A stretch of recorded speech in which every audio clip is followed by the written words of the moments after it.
Psoriasis అనేది చాలా మొండి చర్మ వ్యాధి. దీన్ని మనం సైకోసోమాటిక్ డిజార్డర్ అంటాం. అంటే మనసుకు శరీరానికి సంబంధించింది. కొన్నేమో మనసుకు సంబంధించినట్టు ఉంటాయి, కొన్నేమో శారీరక కారణాలు ఉంటాయి. సోరియాసిస్ ఏమో 2 కారణాల వల్ల వస్తుంది. అయితే అసలు సోరియాసిస్లో ఏం జరుగుతుంది అంటే ఈ చర్మం పైన చేప పొలుసులాగా ఎక్కువగా ఊడిపోవటం జరుగుతుంది. జనరల్గా మన చర్మంలో 7 పొరలు ఉంటాయి.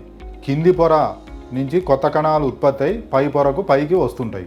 కింది 7వ పొరలో మనకు 26 నుంచి 30 రోజులకు కొత్త కణాలు ఉత్పత్తి కావటానికి బదులు 4 నుంచి 5 రోజుల్లోనే కొత్త కణాలు ఉత్పత్తి అవుతుంటాయి.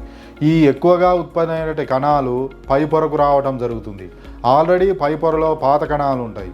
ఇవి వచ్చి వాటిపైన ఫోర్స్ చేయటం వల్ల ఆ ఒత్తిడికి పై పొర అనేది చర్మం చేప పొలుసులాగా ఊడిపోవటం జరుగుతుంది. ఇది మెయిన్ సోరియాసిస్ యొక్క పెథాలజీ ఏంటంటే కణాలు ఎక్కువగా విభజించదటం.